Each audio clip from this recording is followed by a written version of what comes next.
Sud Radio, les vraies voix qui font bouger la France. Devenir plus utile. DJF Audebert, Philippe Rossi. Et bonsoir à vous, 19h27 sur Sud Radio, devenir plus utile comme chaque mercredi soir jusqu'à 20h avec DJF Audebert. Bonsoir. Bonsoir Philippe, bonsoir à tous. Le vrai débat ce soir, il est là. Ce soir, on s'instruit, on oublie nos portables, on allume la lampe de chevet et on lit un bon bouquin en éteignant la télé. Et oui, DJF, un livre inspirant afin de donner une contrepartie à notre présence et rendre notre monde meilleur. Tiens, je vous rappelle la définition de l'utilité. C'est le principe que toute action doit être acceptée ou désavouée selon sa tendance à augmenter ou diminuer le bonheur des parties en présence. Mon cher DJF, on l'a un peu compris. Quel est le thème du jour ? Eh ben, c'est pas le vote utile, mais voilà, malgré ça pourrait être les apparences, mais non, des livres inspirants peuvent-ils nous rendre nos existences plus utiles. Lire, lire, lire, lire, ma passion, ma déraison. Rédigé naguère à la main ou imprimé grâce à Gutenberg, l'inventeur de l'imprimerie, pour ceux qui ne le savaient pas, les livres bercent l'humanité depuis des siècles, nous font rêver et exacerbent nos sentiments, bien-être, politique, écologique, philosophique, pratique, romanesque. Ils inspirent nos existences, ils sont une main tendue au savoir et à l'érudition que l'on doit saisir pour progresser dans la vie. Alors, DJF Audebert, quelles sont ce soir les questions que l'on doit se poser ? Pourquoi doit-on lire absolument ? Quoi qu'il arrive, il faut lire. Oui, j'ai pas le temps, oui, c'est trop gros un livre, non. Toute génération confondue, pourquoi est-ce utile ? Et d'ailleurs, le CNL, avec Régine Atchondo, qui est la présidente, on va la présenter juste après, fait beaucoup d'actions pour encourager les jeunes à lire. Quels sont les bienfaits avérés de la lecture ? Il y en a beaucoup. Dans quel domaine nous permettent-ils de progresser dans nos vies ? Religion, culture, géographie, sagesse, réflexion. L'abandon des livres, notamment par la jeunesse, est-ce une catastrophe ? Que faire ? Les livres sont-ils nos meilleurs compagnons ? Et voilà les questions que l'on va se poser et les réponses que l'on va apporter à ces questions ce soir, je l'espère en tout cas, avec nos invités. Vous en parliez, Régine Atchondo, qui est avec nous, présidente du Centre national du livre. Christian Giraud, co-gérant associé de MPO, société organisatrice de plusieurs salons du livre en France, dans des villes comme Nice par exemple, Nîmes, Menton, Aix-en-Provence et bien d'autres. Caroline Marson est avec nous, éditrice chez Albin Michel. Sandrine Mérez Cucurutz, fondatrice du réseau Rencontre des auteurs francophones aux États-Unis et organisatrice prochainement des salons du livre francophones de New York et Miami. Elle est avec nous également. Bonsoir à vous tous et toutes. Un plateau magnifique. Alors, Régine Atchondo, on va commencer par vous, tout bien, tout honneur, avec la patronne qui nous a fait le plaisir du CNL, Centre national du livre. Quelle est votre mission auprès du public et des auteurs et pour promouvoir le livre et pour donner envie à toute génération de lire ? La mission du CNL, historiquement, c'est le soutien à la filière du livre, auteurs, traducteurs, éditeurs, libraires, bibliothèques et tous les festivals, enfin pas tous, mais certains festivals et la vie littéraire. Et plus récemment, on a inscrit, notamment dans le cadre de la lecture grande cause nationale, le développement de la lecture comme une des missions prioritaires, et en particulier auprès des jeunes du Centre national du livre. Alors, dites-nous, oui, c'est vrai, c'est quand même génial, parce que les jeunes, on sait très bien qu'ils lisent de moins en moins, enfin en tout cas, à moins qu'ils soient obligés pour faire un compte-rendu par le professeur. Et donc là, vous avez quand même créé des moyens, vous avez donné des moyens, même dans des endroits complètement un peu incongrus, pour amener le livre. Alors, les colonies de vacances, par exemple ? Oui, on a créé une 50aine de résidences d'auteurs dans les colonies de vacances cet été. L'été prochain. Tout à fait. Des auteurs, des masterclass dans les écoles, collèges et lycées, en partenariat avec le Pass Culture, et surtout à partir de la 4e. Donc des résidences d'auteurs dans les établissements scolaires. Oui, mais c'est pas dans combien ? Énormément, dans 250 ? Les masterclass, on est à 350. Les résidences d'auteurs, on est à 200. Dans les colonies apprenantes, 50. Et on a lancé tout cela en février. Donc, on compte bien les développer. Alors après, s'ils lisent pas, ça c'est remettre vraiment l'auteur au cœur de la vie des jeunes, et notamment qu'ils puissent avoir un rapport vivant avec un auteur vivant. Ouais, c'est génial. Donc plein d'initiatives, on en reparlera juste après. Christian Giraud, vous êtes organisateur de beaucoup de salons du livre. Quelles sont les recettes, notamment à Nice, notamment à Saint-Étienne, à Nîmes, etc. Quelles sont les recettes pour qu'un salon du livre fonctionne ? Écoutez, que la liste soit la plus hétéroclite, qu'elle plaise à un maximum de gens, qu'on ait une envie, donner envie aux gens de venir. Il faut que la liste soit la plus large. Donc c'est comme ça qu'on y arrive, en leur donnant aussi des animations, en faisant tout un travail avant aussi auprès des enfants, auprès des jeunes, auprès des adultes. Madame parlait tout à l'heure d'ateliers dans les colonies, etc. La ville de Nice a lancé il y a quelques années tout un programme de lutte contre l'illettrisme, mais aussi d'aide à la lecture dans toutes les écoles, etc. Et ça dure depuis maintenant plus de 10 ans. Et il y a 6000 enfants par an qui sont comme ça, qui rencontrent des auteurs, des acteurs, etc. Parce qu'il faut les initier à la culture. On dit que les enfants lisent moins, je ne suis pas certain.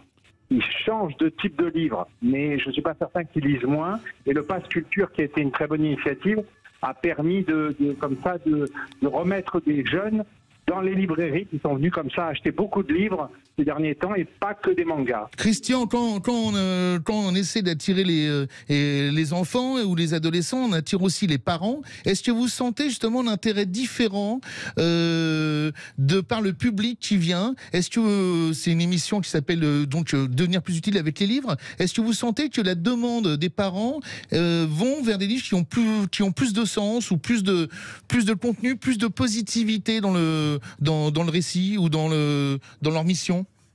Écoutez, en ce moment, les livres qui font du bien, comme on dit, ça marche très fort. On pourrait parler, mais Caroline en parlerait mieux que moi, mais on prend Natacha Calestrémé, qui est un auteur Albin Michel, qui depuis Noël a explosé.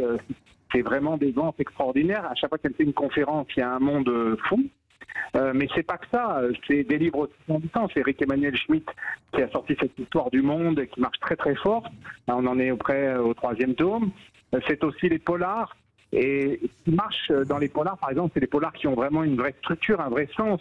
Et on a un public qui vient chercher ça. Voilà, enfin, dans le polar, c'est pas totalement positif. C'est pas un livre inspirant au niveau sens et positivité. Je suis pas d'accord avec vous. Ouais. C'est un livre qui fait du bien parce que ça permet aux gens de se sortir de là. Et je pense qu'ils sont revenus à la lecture pendant le Covid et on a vu les progressions de vente en librairie parce que justement, ils avaient besoin de ça, ils avaient besoin de sens, ils avaient besoin de se retrouver, ils avaient besoin de voyager, ils avaient besoin de se faire du bien. Tout à fait.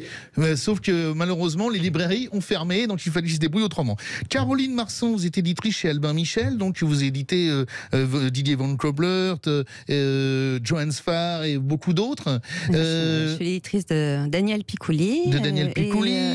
Et publié chez nous également Mélissa d'Acosta, qui fait partie de ces jeunes romancières qui, à l'instar de Natacha Calestrémé, suscite un engouement très puissant. Justement par rapport à la positivité ou le côté utile qui ressort de leur récit, qui donne envie aux gens de... Justement, quand on va voir un film inspirant, on ressort et on se sent regonflé. Ce sont des livres de consolation. C'est-à-dire que... Pas des prix de consolation, des livres. Des livres de consolation, où très souvent, quoique l'apparence peut paraître assez... le registre assez léger, il se trouve que ce sont souvent des héroïnes qui ont traversé des grands drames et qui vont se réparer au fur et à mesure de l'histoire.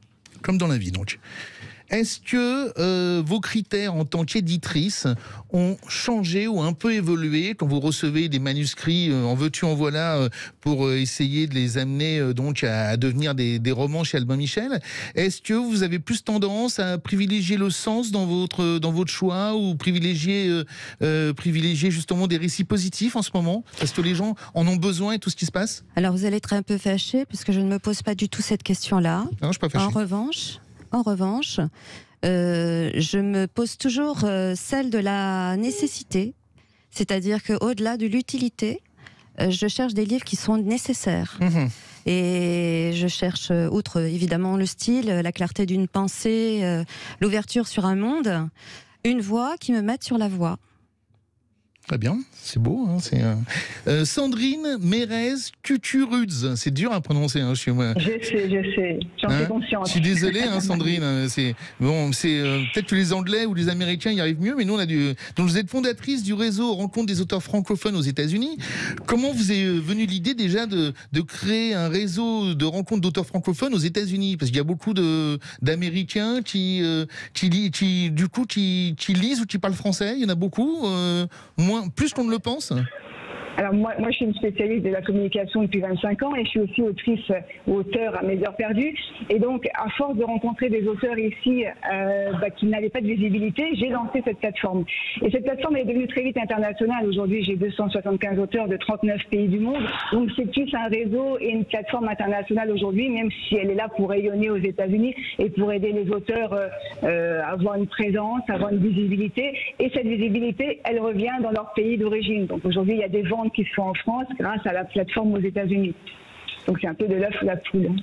Quel est le roman ou le livre français qui plaît vraiment aux Américains dans les dernières années là? Qu'est-ce qui se détache? Quels sont les auteurs qui plaisent? Est-ce que ce sont les mêmes que les Français?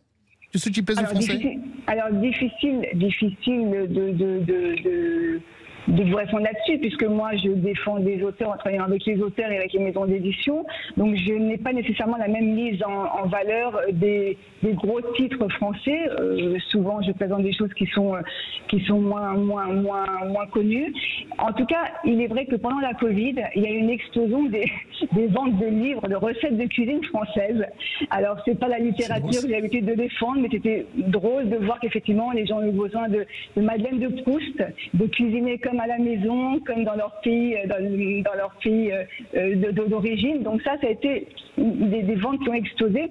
Et après, c'est effectivement les romans qui font du bien, pas nécessairement les romans feel good, comme on dit, mais les romans qui racontent une histoire, qui nous font réfléchir. Alors, pour les expatriés notamment, il y a eu pas mal de romans de Français qui vivent aux États-Unis, qui ont témoigné, certains sont rentrés, et je pense que ça leur a parlé. Et après, il y a les livres qui dégagent qui font appel à une réflexion sur les faits sociétaux.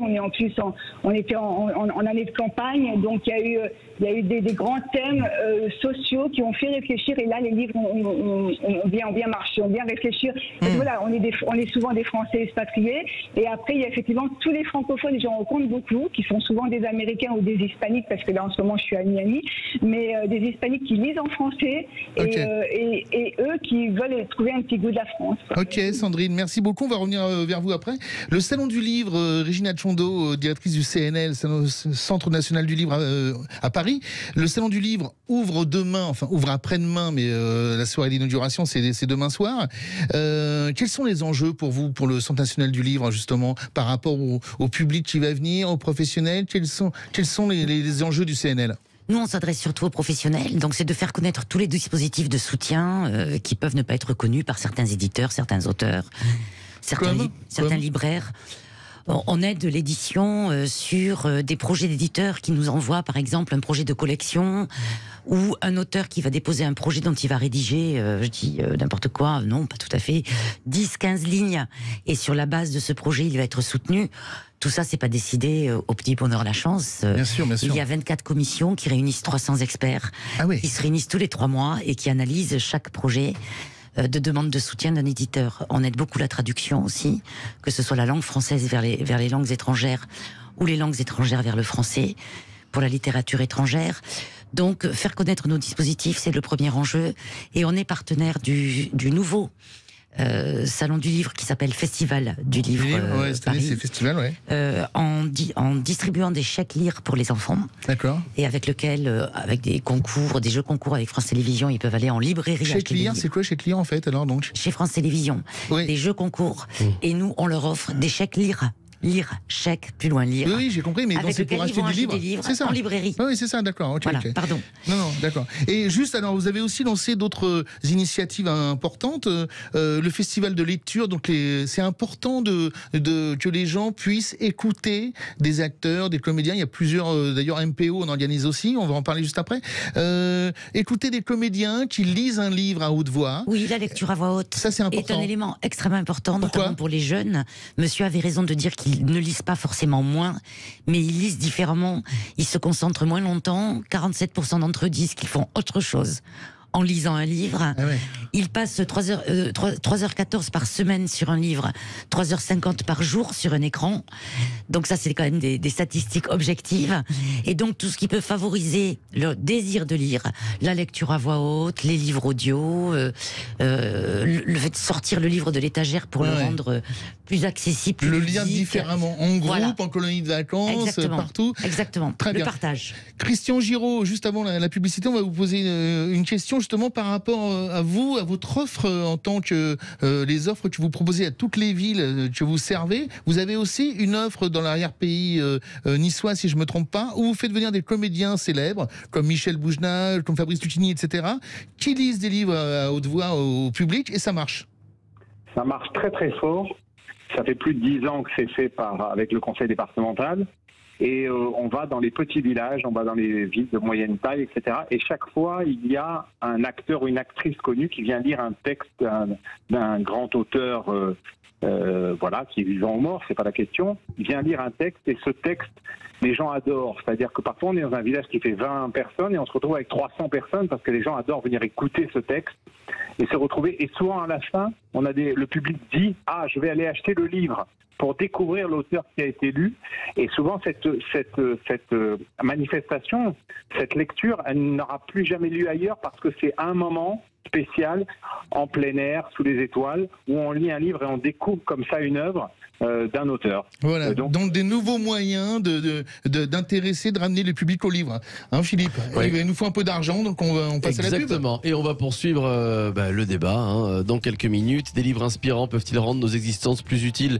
C'est notre thème ce soir. On revient dans quelques instants. Ne bougez pas avec Régine Atchondo qui reste là, Christian Giraud, Caroline Marson et Sandrine Mérez-Cucurutz. Devenir plus utile revient dans une poignée de secondes. À tout de suite. Les livres, c'est notre thème ce soir. Devenir plus utile avec des JF Audebert. Des livres inspirants peuvent-ils rendre nos existences plus utiles? Eh bien, on tente de répondre à cette question avec Régine Atchondo, présidente du Centre national du livre, Christian Giraud, co-gérant, associé de MPO, société organisatrice de plusieurs salons du livre en France, dont plusieurs villes comme Nice, Nîmes, Menton, Aix-en-Provence. Caroline Marson est avec nous, éditrice chez Albin Michel, et Sandrine Mérez-Cucurutz, fondatrice du réseau Rencontre des auteurs francophones aux États-Unis, organisatrice prochainement des salons du livre francophones de New York et Miami. Et bien justement, Sandrine Mérez-Cucurutz, que va-t-on trouver dans les salons du livre francophone de New York et Miami? Donc comment ça va se passer assez rapidement, parce que du coup on a beaucoup d'invités, mais on a envie de savoir ce qui se passe aux États-Unis. Et peut-être aussi, est-ce qu'il y a une influence de par le Québec, qui est francophone juste à côté? Vous travaillez aussi en lien avec le Québec? Alors, je travaille avec tous les francophones, ça dépend des secteurs. Ici, à Miami, par exemple, on travaille beaucoup avec les Haïtiens, mais tout dépend. Pour revenir sur les salons, c'est pas vraiment des salons parce que je suis pas une organisatrice de salons, mais d'événements. Donc, on va avoir 2 rendez-vous. On va avoir le second festival des auteurs francophones des Amériques. Et ça va se passer, on est invité au National Arts Club, qui est le plus ancien et le plus iconique club d'art à New York. Ça va se passer sur 5 heures. Il va y avoir un hommage au Petit Prince avec la Fondation, avec les descendants, et on va avoir 25 auteurs, pas plus, avec un public choisi qui vont vraiment venir à la rencontre, et il va se passer pas mal de choses autour. Le programme est en cours. Et puis à Miami, je vous parle de la Maison de la France et de l'Europe qui s'est installée à Miami, et nous on va et vous serez avec eux, oui. Francophones. Oui, on est avec eux. On a un très bel espace ici pour organiser une multitude de choses culturelles sur les États-Unis et sur Miami et la Floride. Et donc, on va avoir ici, dans cet espace de 700 mètres carrés, avec ces 200 mètres carrés de terrasse, on va avoir donc des rencontres d'auteurs et voilà, et tout l'événementiel qui va avec, les représentants. On va inviter les écoles, on va inviter les spécialistes, on va inviter aussi, c'est important, les éditeurs américains, parce que beaucoup d'auteurs veulent se faire traduire. Donc, on va inviter tous ces gens. Donc voilà. Merci Sandrine. Régine Atchondo, est-ce que quand on est présidente du Centre national du livre, on sent qu'on a une responsabilité par rapport à la société aussi, dans laquelle on évolue, c'est-à-dire que le livre, c'est quand même un instrument sociétal. Est-ce que vous avez conscience vraiment de cette mission par rapport à la société, surtout au moment où elle va mal? Oui, bien sûr. Et c'est ce pourquoi d'ailleurs j'ai souhaité que la lecture devienne une priorité traitée de manière extrêmement active dans le cadre de la grande cause et au-delà. parce qu'il y a effectivement une responsabilité en tous les cas sur ce qu'apporte la lecture et le risque, même si je veux pas être trop pessimiste, le risque de décrochage à l'âge de 12-13 ans qui est énorme et qui est difficile à rattraper si on s'en occupe pas. Donc oui, véritable responsabilité. Faut pas perdre de vue que la lecture est la meilleure stimulation des fonctions cognitives du cerveau. Donc c'est tout à fait majeur. L'enjeu de la lecture pour les générations futures, c'est la formation des esprits, vraiment. Oui, alors donc c'est important de savoir que si on n'habitue pas un enfant à lire tôt, il va s'habituer à être sur les tablettes ou sur les écrans toute la journée, et ça restera un réflexe, une construction synaptique de son cerveau, où il n'aura plus l'envie d'aller vers les livres parce qu'il aura été tellement habitué à aller sur les tablettes ou sur tout ce qui est numérique. Et d'ailleurs, est-ce que les tablettes, Régine Atchondo, c'est à vous que je le demande, est-ce que les tablettes, ça fonctionne, les liseuses? On parlait de la révolution des liseuses, etc. Est-ce que ça marche? Non, c'est pas la révolution attendue. Oui. Ça représente, dans les chiffres que j'ai, 7-8% du marché. Donc le livre papier, dans sa dimension, j'allais dire charnelle et érotique, reste extrêmement vivant. Vous avez dit érotique? Je trouve le papier. Je trouve qu'il y a une douceur du papier qui est assez magnifique et irremplaçable. Donc non, c'est pas la révolution attendue. Pour revenir sur les risques, ils sont énormes et je trouve qu'on n'en parle pas assez. Le risque du ravage sur les écrans de nos enfants, des écrans. Je trouve que c'est une question de santé publique dont on devrait beaucoup plus parler. Absolument. Et le livre est une question, je trouve, de santé morale, de santé culturelle et émotionnelle et de santé mentale. Tout à fait. Christian Giraud, vous qui êtes souvent dans les arrière-pays, dans les villes, vous êtes au contact de la population en province. Est-ce que justement vous sentez une attente des gens en province? On a parlé des bibliobus, vous savez, des espèces de camions qui vont à la rencontre des lecteurs, etc. Est-ce que c'est beaucoup plus difficile? Alors maintenant, on peut se livrer bientôt par Amazon avec les drones, mais est-ce que c'est beaucoup plus difficile d'accéder à la lecture quand on habite dans un petit village, dans l'arrière-pays niçois ou dans l'arrière-pays de Nîmes?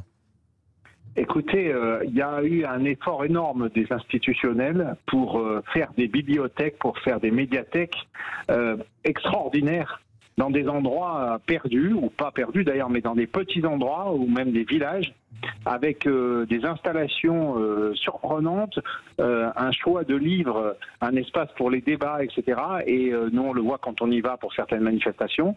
Il y a vraiment de quoi faire et le public a de quoi trouver. Et en plus, il y a un vrai budget de ces institutionnels, qui soient les métropoles, les villes ou même les départements, pour fournir en livres et pour surtout acheter des livres auprès des libraires et permettre comme ça un renouvellement de ce qui est proposé au public. Donc il y a les bibliobus, c'est vrai, mais il y a aussi cette histoire d'installation qui est faite par... Quand il y a eu la tempête, Alex, dans les Alpes-Maritimes, la vallée du Gioia, tout ça, oui.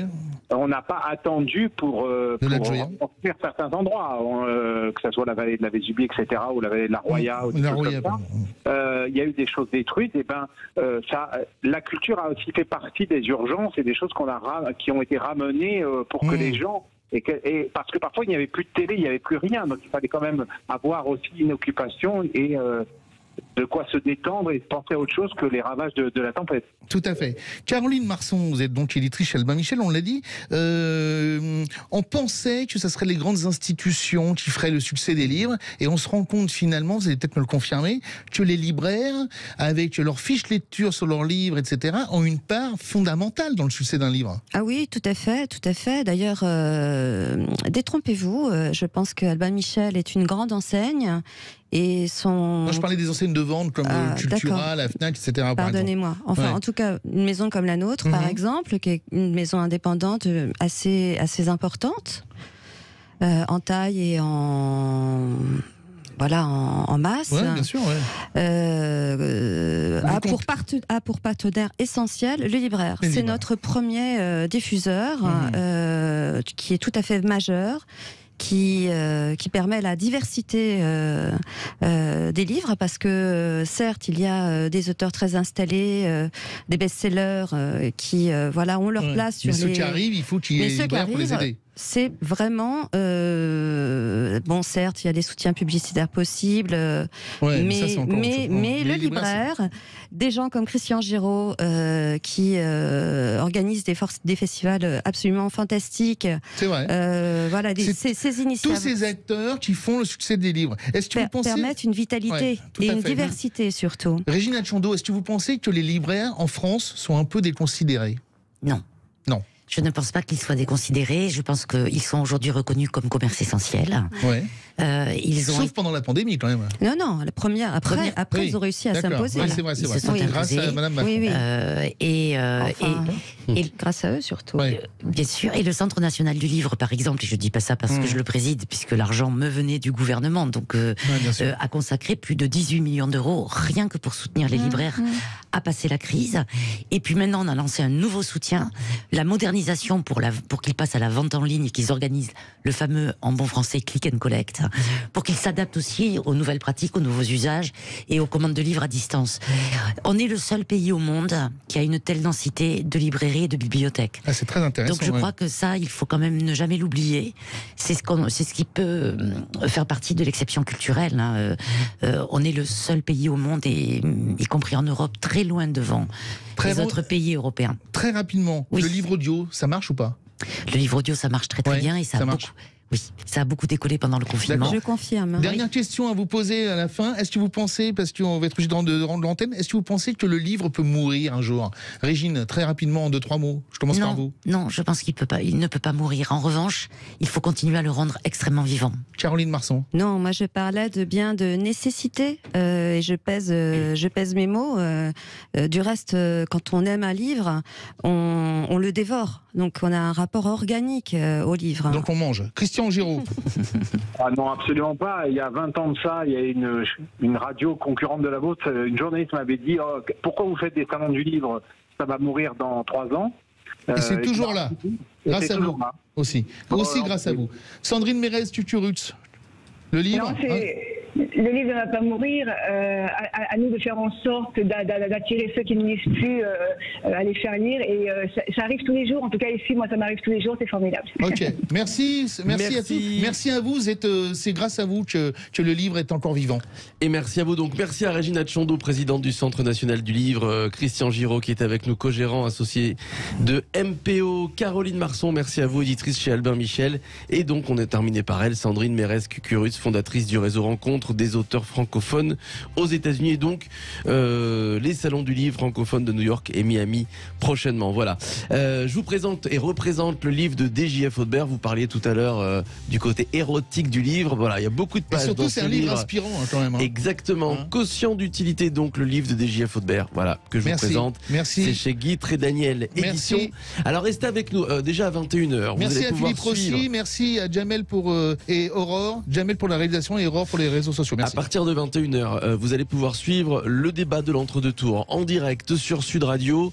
Juste après, aux alentours de 23h20, 23h30, la soirée continue sur Sud Radio avec des spécialistes et des experts pour évidemment analyser et commenter ce face-à-face entre Marine Le Pen, Emmanuel Macron et vous évidemment au 0826 300 300. Rendez-vous donc à 21h pour le débat de l'entre-deux tours, mais dans l'immédiat et dans quelques minutes, c'est le Loft Music avec ce groupe Scap the Use.